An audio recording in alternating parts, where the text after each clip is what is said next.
Allô, allô, bonjour ou bonsoir à toi, dépendamment de l'heure à laquelle tu nous suis. Mon nom est Ariane Kisanga et bienvenue sur le partage avec Alpha Ministries. Si tu nous suis sur les réseaux sociaux, un bienvenue spécial à toi aussi. Et s'il te plaît, si tu nous suis sur les réseaux sociaux et que tu n'es pas encore abonné à une de nos pages ou que tu ne nous suis pas, je t'encourage à le faire maintenant et à activer aussi la cloche de notification. Si tu nous suis à la télévision, Canal+, la chaîne 366 avec Nyota TV.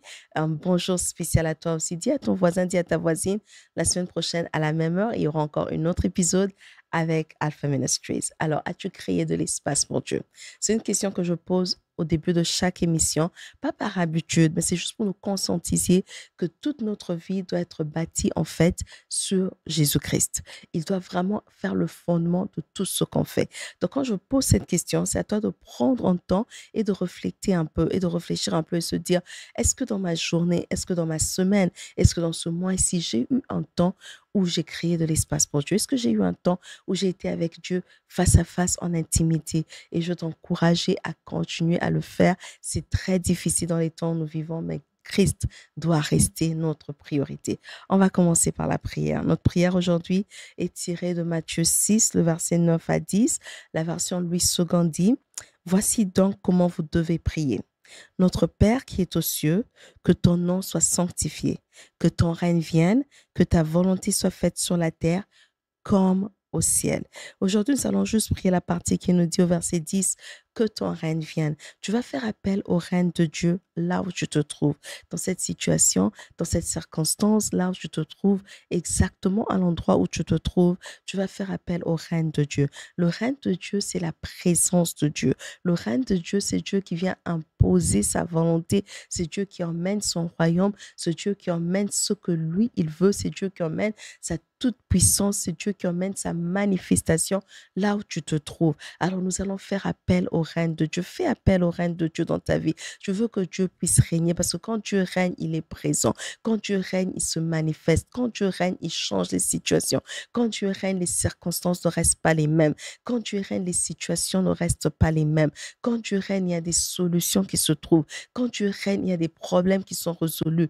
Quand Dieu règne, tout change. Quand tu es en train de régner, tout change. Alors fais appel au règne de Dieu. Dis Seigneur, que ton règne vienne. Dans cette situation, dans cet endroit où je me trouve, dans ce problème que je suis en train de traverser, dans ce que je suis en train de traverser, Seigneur, que ton règne vienne. Laisse que ton règne puisse venir. Seigneur, nous faisons appel à ton règne. Même ce soir, ce matin, Yahweh, pendant ce temps de partage, nous faisons appel à ton règne. Laisse que ton règne vienne. Viens établir ton trône, Seigneur, au milieu de nous.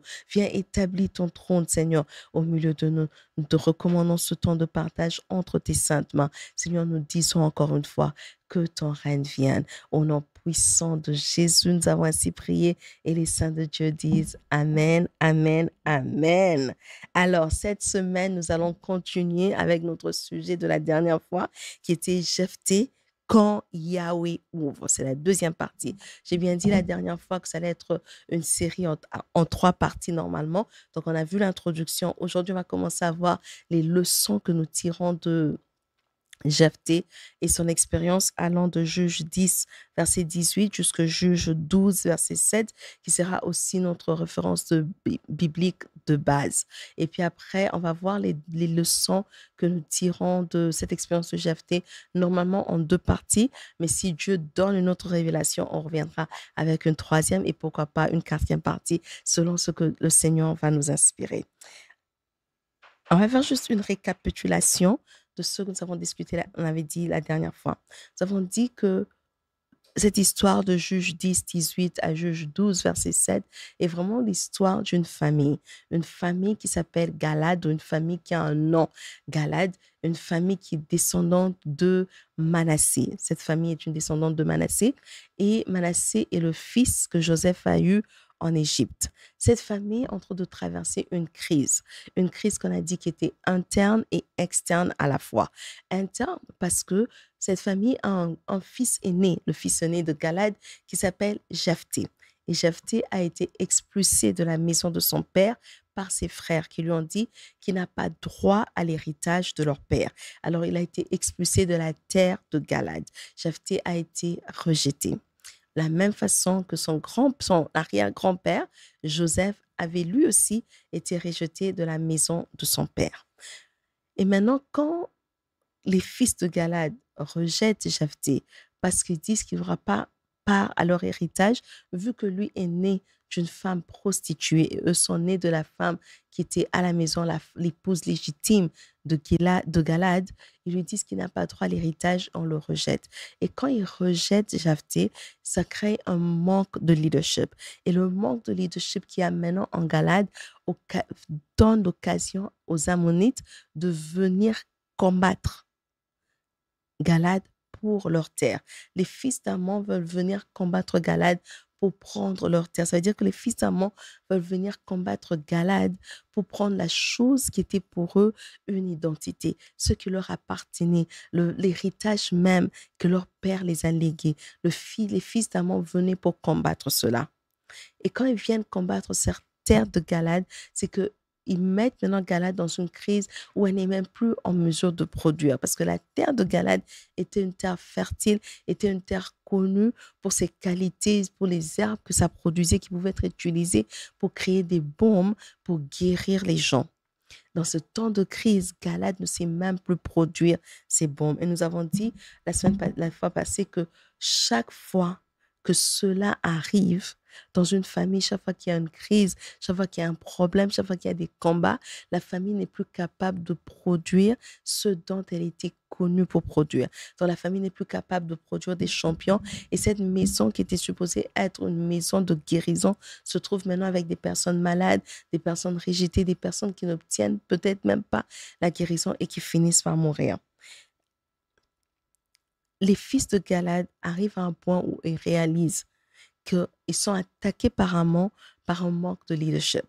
Galad avait une armée, mais Galad manquait un leader, manquait une personne pour leur montrer la stratégie, manquait une personne pour leur montrer quoi faire pour gagner sur les Ammonites.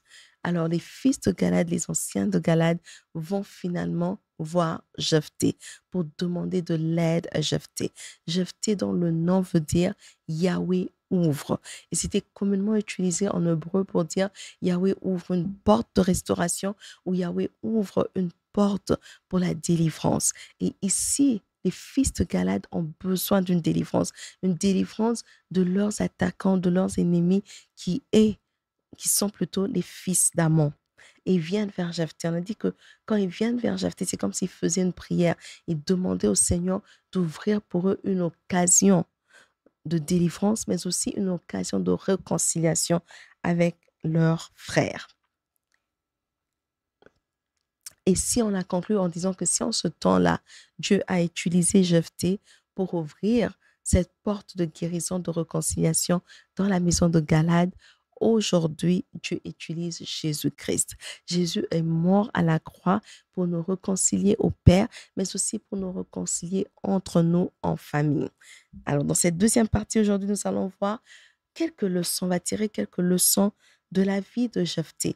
Pendant cette période-là, qu'est-ce qui s'est passé et qu'est-ce que Jephthé a appris de toute cette situation?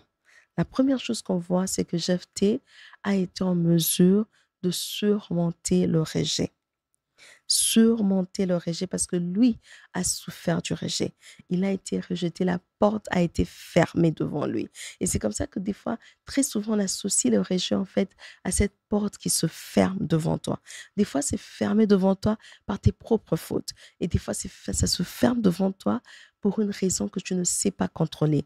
Comme était le cas de Jephthé. Jephthé est né d'une prostituée. Il n'a pas demandé que cela soit son cas. Il n'a pas demandé à Gilad d'aller avec la prostituée pour le produire. Mais Jephthé se trouve né d'une prostituée. Malgré qu'il était reconnu comme un vaillant guerrier, Jephthé était quand même né d'une prostituée. Et c'est à cause de cette tache noire, ce problème qui était au-delà de ses capacités à lui, cette histoire que lui ne contrôlait pas, c'est à cause de cela que ses frères lui chassent de la maison. Le chassent de la maison plutôt. C'est à cause de cela que ses frères ferment la porte pour lui. Il n'y a personne d'entre nous, quand on est devant une porte fermée ou quand nous souffrons de rejet, je doute fort qu'il y a quelqu'un d'entre nous qui dit « Seigneur, je te bénis Parce que cette porte fermée veut dire que tu as une meilleure opportunité pour nous. Non. Très souvent, le rejet est un sentiment négatif. Très souvent, on se sent vraiment, des fois dépressif, des fois très bas, parce que tu te dis, mais qu'est-ce qui ne va pas? Qu'est-ce que j'ai pu faire? Et encore pire, si tu es dans le cas de Jephthé où tu te dis, mais en fait, c'est pas de ma faute, je n'ai rien fait pour mériter cela. Mais la porte se ferme devant toi. Tu passes des temps de ténèbres, de temps où tout est sombre autour de toi et des temps d'incertitude. Et le rejet, on expérimente ça dans plusieurs façons sur cette terre. Ça peut être un rejet dans le mariage. Ça peut être un rejet pendant le fiançailles. Le fiancé ou la fiancée décide de rompre les fiançailles et tu te dis, qu'est-ce que j'ai fait? Ça peut être un emploi que tu perds. Ça peut même être des médecins qui te disent, écoute, pour ta situation, normalement, au niveau humain, c'est que nous pouvons faire, on a déjà fait. Il n'y a plus rien qu'on ne puisse faire. Et il ferme cette porte, il te demande de rentrer à la maison. Ça peut être au travail, ça peut être pour des emplois pour lesquels tu postules. Tu ne fais que recevoir ces lettres de rejet. Ça peut être des amis qui te rejettent. Ça peut être aussi des membres de famille qui te rejettent. Mais dans notre vie ici sur Terre, dans notre parcours sur Terre, un jour ou un autre, nous allons expérimenter ces portes fermées de rejet qui sont en fait des sentiments négatifs. Et à cause de ce sentiment négatif que le rejet crée à une personne, ça peut te pousser à accepter des situations que normalement tu ne devrais pas accepter. Ça peut te pousser à être avec des personnes qui normalement quand on regarde, tu ne devrais pas être avec eux. Jephthé, le rejet l'a poussé à être avec des personnes qui étaient connues comme étant hors la loi. Ça veut dire Jephthé a quitté la maison de son père, là où il vivait une vie de famille, pour maintenant se retrouver avec des bandits. Ça peut être que toi, tu te retrouves dans cette situation en train de faire peut-être la prostitution, peut-être la vente, le trafic de drogue, des situations que tu te retrouves en train de faire pour survivre, mais que normalement, dans les situations normales, tu ne devrais pas être là, mais tu te trouves là parce qu'une porte t'a été fermée. Ça peut être la porte de la maison de ton père, ça peut être la porte d'un mariage, ça peut être la porte d'une relation, ça peut être la porte d'un travail. Tu te retrouves à bout, tu as besoin d'argent, tu n'as pas d'autre choix qu'aller sacrifier ton corps. Tu n'as pas d'autre choix qu'aller vendre ton corps, d'aller vendre la drogue. Tu n'as pas d'autre choix qu'aller te mettre dans les gangs ou quoi que ce soit. Cela peut faire que tu arrives à ce point à cause du rejet. Et le rejet dans les familles s'expérimente aussi quand dans une famille, on refuse de reconnaître soit le... Excusez-moi. Ça arrive dans une famille quand dans une famille, on ne reconnaît pas ce que tu sais faire. On ne reconnaît pas ce que tu as comme don. On ne reconnaît pas ce que tu emmènes à la table. On ne reconnaît pas peut-être ta personnalité, ta personne, tes potentiels. On ne sait pas reconnaître cela. Ça mène à un rejet, souvent dans les familles, mais aussi même dans les groupes. Et comme on a dit, le rejet plutôt est un sentiment négatif qui te pousse dans des situations ou qui te pousse à être avec des personnes dont normalement tu ne devrais pas être. Alors, on va voir qu'est-ce que Jephthé a fait concrètement pour surmonter ce rejet. La première chose que Jephthé a fait, c'est que a perfectionné, Jephthé a perfectionné ses compétences. Ce que Jephthé savait faire, il s'est mis à perfectionner cela. Jephthé était connu comme un vaillant guerrier avant même d'être rejeté dans la maison de son père. Alors, quand on le chasse de la maison de son père, il est maintenant avec ses bandits. Mais avec les bandits, qu'est-ce qu'il fait? Il est leader et il s'en va encore comme un vaillant guerrier. Donc, ça veut dire que Jephthé a eu le temps de perfectionner, de travailler ce qu'il avait comme compétence d'être un guerrier. Donc, il allait de bataille en bataille parce qu'avec les bandits, c'est ce qu'ils font. Ils se combattent, ils se battent, ils ont dans des problèmes. Alors, il allait de bataille en bataille. C'est vrai que c'est négatif ce qu'il est allé faire, là où il est allé, l'entourage qu'il avait est un mauvais entourage. Je ne t'encourage pas à le faire. Mais ce que je veux qu'on puisse tirer d'ici, c'est que même dans cette situation négative, même dans cette situation de ténèbres où tout était noir autour de lui, Jephthé a quand même trouvé un moyen de rendre ça positif, un moyen d'y gagner quelque chose. Et Jephthé, parmi les premières choses que Jephthé gagne, c'est qu'il gagne le perfectionnement de ses compétences. Il devient encore plus fort, il devient encore plus vaillant. Et qu'est-ce qui se passe? Maintenant, les fils de Galad se retrouvent dans le besoin. Ils ont besoin qu'un homme puisse se lever comme un vaillant guerrier qui va combattre les Ammonites de façon à ce que eux, et quand ils auront gagné contre les Ammonites, ils disent qu'ils vont établir cet homme chef sur tout Galad, où cet homme deviendra leader de Galad. Donc, ils sont dans le besoin. Et à cause de leur besoin, ils vont chercher Jephthé. Il est important de noter qu'ils ne vont pas chercher Jephthé parce que Jephthé, c'est leur frère. C'est pas pour ça qu'ils vont chercher Jephthé. Ils vont chercher Jephthé parce que Jephthé a une connaissance, Jephthé a une compétence ou a des compétences que eux ont besoin. Dans tes moments de rejet, dans tes moments d'incertitude, dans les moments où tout autour de toi est sombre, prends un temps et évalue. Qu'est-ce que tu as encore que tu peux utiliser? Qu'est-ce que tu as comme outil, comme compétence, comme connaissance que tu peux rendre parfait? Qu'est-ce que tu as que tu peux perfectionner? Sur quoi peux-tu travailler pour être meilleur? Oui, cette porte a été fermée, mais ce n'est pas la fin de ta vie. Tu es encore sur terre. Ça veut dire que Dieu a encore un plan pour toi. C'est à toi maintenant d'évaluer, voir qu'est-ce qu'il y a encore en toi dont tu peux travailler. Et quand tu travailleras cette histoire, quand tu seras une perfectionniste, un perfectionniste ou parfait dans ce que tu sais faire, quand tes compétences auront monté des niveaux et que tu deviens vraiment très, très compétent ou compétente, les mêmes personnes qui t'auront rejeté viendront te chercher à cause de ta connaissance ou à cause de tes compétences. Et il y a une femme de Dieu, une servante de Dieu que j'aime beaucoup, qui dit souvent qu'il faut travailler ta connaissance jusqu'à ce que tu sois connu pour ce que tu connais. Et c'est ce que Jephthé a fait. Jephthé, oui, vous m'avez rejeté, pas de problème. Je suis votre frère, mais vous refusez le fait que j'ai sur moi cette tache noire du sang de ma mère. Pas de problème.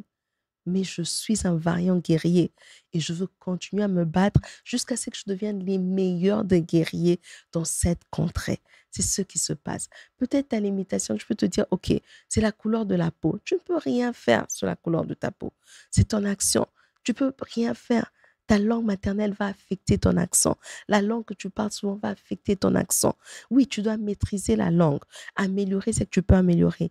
Mais il y aura un moment où tu ne sauras rien faire dessus. Est-ce que c'est une limitation physique? Il y a quelque chose que tu ne sais pas qui te limite, qui est au-delà de ton contrôle. Tu ne sais pas contrôler cela.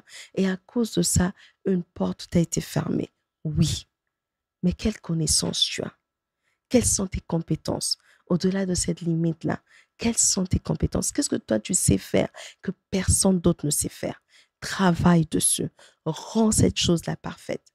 Juste comme Jephthé. Il ne pouvait pas changer qui était sa mère. Il ne pouvait pas changer le sang qu'il y avait en lui. Mais il savait qu'en lui, c'était un guerrier. Il savait qu'il était fait pour la guerre. Il savait qu'il y a quelque chose qu'il pouvait faire plus que toute autre personne, c'était de combattre. Et il a perfectionné cela. Oui, avec des bandits, mais il a quand même fait cela. Et quand tu le fais, les mêmes personnes qui t'auront rejeté viendront te chercher à cause de ce que tu sais faire. Parce qu'eux auront besoin, pas de ta limitation. En ce temps-là, ils sont capables de surmonter tout ce qui t'est limité, mais ils auront besoin de ce que tu sais faire. À part cela, Jephthé a aussi pardonné ses frères. Et ça, pour moi, je trouve, c'est des fois la partie qui est la plus difficile quand on fait face au rejet. C'est de pardonner. Pardonner ces personnes qui sont peut-être à la base de ce rejet, mais aussi se pardonner aussi soi-même, si c'est toi qui es à la base de cette porte qui vient de se fermer. Jephthé a pardonné ses frères, mais ses frères se sont humiliés vers lui. Quand ils sont venus pour lui demander de venir être leur leader, c'était un signe d'humiliation. C'était une façon de dire, nous regrettons. Personne ne retourne à quelque chose qu'il ne regrette pas. Quand tu as fait quelque chose dans ton passé que tu as laissé qui veut essayer de partir de ton passé, tu continues ta vie. Mais quand tu rentres vers cette histoire, ça veut dire qu'il y a quelque chose que tu regrettes. Il y a quelque chose que tu te dis que j'avais pris une mauvaise décision. J'ai fait quelque chose de mal. J'ai pas de choix que faire un pas en arrière. Et les anciens de Galad, les fils de Galad ont fait cela. Ils ont fait un pas en arrière. Ils sont allés chercher Jephthé pour dire à Jephthé, s'il te plaît, viens nous aider. Nous sommes combattus par les Ammonites et sans ton aide, nous ne pourrions pas arriver à la victoire. Et Jephthé pardonne ses frères. Au verset, je pense, chapitre 11, verset 8, Jephthé accepte d'aller avec eux parce qu'ils ont reconnu que Jephthé était un vaillant guerrier. Ils ont reconnu que Jephthé était leur chef. En fait, ils ont redonné à Jephthé la place qui était à la sienne, en fait. C'est comme ça que Jephthé aussi leur pardonne. Et Jephthé aussi pardonne parce qu'il sait que, ou il a compris que l'ennemi de son frère est son ennemi. Mais Jephthé a compris cela où? En étant avec les bandits. Quand tu attaques un bandit qui fait partie d'une gang, tu attaques toute la gang. Ils vont pas rester là à te voir faire du mal à un de leurs. Ils vont tous t'attaquer. Et c'est là que Jephthé avait appris que si on est en groupe, si on dit que nous sommes une famille, si une personne m'attaque, ça veut dire que cette personne attaque aussi mon frère. Nous devrons faire front commun pour gagner à cette bataille. Jephthé avait aussi compris que soit la chose qui a causé la division dans la famille, pour gagner un ennemi commun, la famille a besoin d'être unie. La famille a besoin de faire front commun. Et c'est comme ça que Jephthé pardonne ses frères et décide de rentrer avec eux et être leur chef. Maintenant, à toi la question. Qu'est-ce que ta famille t'a fait que tu ne sais pas pardonner? Est-ce que c'était un acte? Est-ce que c'était des paroles? Qu'est-ce qui s'est passé dans ta famille que toi, tu ne sais pas pardonner? Tant que tu manques de pardon, tant qu'il y a un manque de pardon plutôt, le diable continuera à venir attaquer la famille et vous allez continuer à aller de combat spirituel à combat spirituel. Si tu n'as pas eu le temps de suivre sur la télévision, je t'encourage d'aller même sur nos pages de réseaux sociaux et suivre la première partie, l'introduction, où on explique clairement et en détail qu'est-ce qui s'est passé pour que les Ammonites viennent attaquer Galad. C'est parce qu'il y avait une porte ouverte, une porte que Galad elle-même, ou eux-mêmes une porte qui avait été ouverte par les fils de Galad. Et c'est comme ça que les Ammonites sont venus pour combattre Galad. Tant que tu ne pardonnes pas, la porte restera ouverte. Tu vas briser, tu vas calciner, tu vas déloger les démons. Mais si tu ne sais pas rentrer pour accepter le pardon ou pour pardonner quelqu'un pour le mal qu'il avait fait dans la famille, une parole, un acte, quoi que ce soit, tu ne sauras pas continuer. Et en troisième lieu, Jephthé a pu reconnaître que s'il était là où il était, c'est à cause de Dieu. Jephthé a reconnu Dieu dans cette affaire.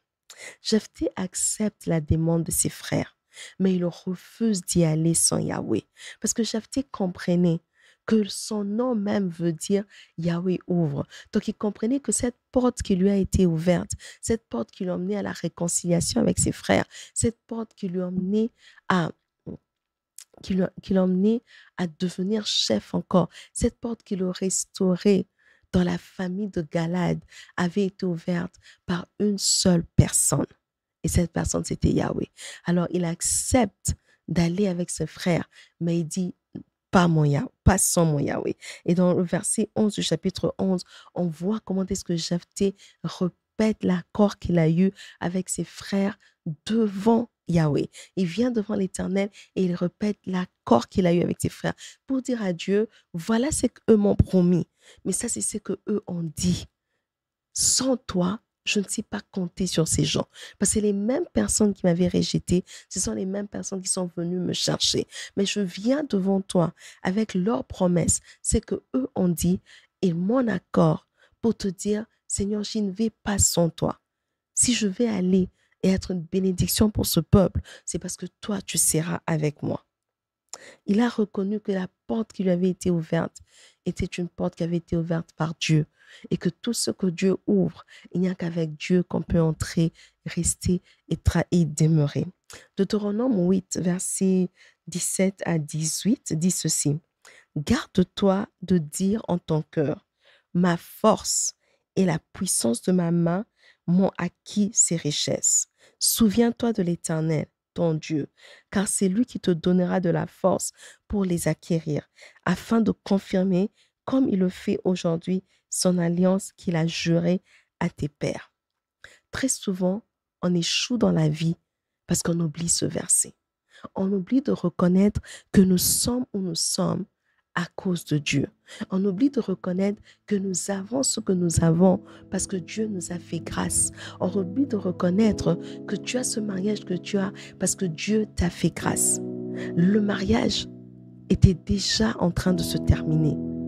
Le divorce était presque à la porte en train de se consumer. Mais Dieu a restauré ce mariage et tu l'as oublié. Tu as oublié que tu as pris le temps de jeûner, de prier pour la restauration de ton mariage. Aujourd'hui que le mariage est restauré, tu n'as plus le temps de jeûne et de prière. Tu as oublié que cet enfant que tu portes dans tes mains aujourd'hui a été un enfant que tu as demandé à l'Éternel. Dans la prière, dans la supplication, dans le jeûne. Maintenant, tu fais grandir cet enfant et dimanche, l'enfant ne sait même pas aller à l'église. Tu ne sais même pas montrer à l'enfant l'importance de la maison de Dieu parce que tu veux que l'enfant soit dans autre chose. Tu as oublié celui qui t'a donné la force d'acquérir ces choses. Peut-être tu as un travail, peut-être une promotion, quoi que ce soit. Pour Jephthé, quitter du niveau où il était de leader de bandits à devenir leader dans une famille en Israël. C'était une promotion, mais il n'a pas voulu le faire sans Dieu. Est-ce que toi, dans ta promotion, tu as gardé tes disciplines, tu as gardé ces pratiques que tu faisais qui t'ont emmené même à décrocher cette promotion? Très souvent, c'est ça la raison pour laquelle nous échouons. C'est parce qu'on oublie la place de Dieu. On oublie ce qui nous a emmenés là où nous sommes. On oublie que c'est l'Éternel qui nous a donné la force d'être là où nous sommes. On va clôturer aujourd'hui, mais je veux que tu puisses mettre un peu ton rétroviseur et regarde un peu. D'où viens-tu avec le Seigneur? Comment tu as fait pour arriver là où tu te trouves? Comment tu as fait pour avoir ce travail? Comment tu as fait pour avoir cette bourse d'études? Comment tu as fait pour réussir cette année académique? Comment tu as fait pour avoir ton diplôme d'État? Comment tu as fait pour avoir cet enfant entre tes bras? Comment tu as fait pour garder ton mariage pendant 10, 5, 3, 4 ans? Comment tu l'as fait? Reconnais la grâce de Dieu dans ta vie. Comment tu as fait pour garder ce travail quand les autres l'ont perdu? Reconnais la grâce de Dieu dans ta vie. Comment tu as fait pour avoir ce poste que tu as aujourd'hui? Reconnais la grâce de Dieu dans ta vie et dis simplement merci au Seigneur. Merci pour la grâce. Parce que le Yahweh qui ouvre les portes, c'est le Yahweh qu'on ne doit pas laisser derrière. Je ne sais pas quelle porte Dieu va ouvrir pour toi cette semaine, mais ma prière est que quand Dieu ouvrira cette porte pour toi, que tu ne puisses pas l'oublier, que tu ne puisses pas oublier le Dieu qui t'a emmené là où tu te trouves. Seigneur, nous te disons merci. Au nom puissant de Jésus, nous avons ainsi prié. Amen, amen, amen, amen. Merci d'avoir pris ce temps pour suivre cette vidéo. Je prie que la parole d'aujourd'hui t'ait béni. Et si tu t'es senti béni, n'oublie pas de partager avec ta voisine, ton voisin. Si tu as suivi sur Canal+, la chaîne 366, Nyota TV, et dis à ton voisin, ta voisine qu'à la même heure, la semaine prochaine, sur Nyota TV, il y aura encore Alpha Ministries avec le partage. Si tu nous as suivis sur les réseaux sociaux, je dis toujours créer de l'espace pour Dieu. C'est aussi nous suivre sur les réseaux sociaux, t'abonner à la page, partager avec quelqu'un, laisser un commentaire, aimer l'une des vidéos. Et jusqu'à ce qu'on se voit la semaine prochaine, rappelle-toi de toujours créer de l'espace pour Dieu.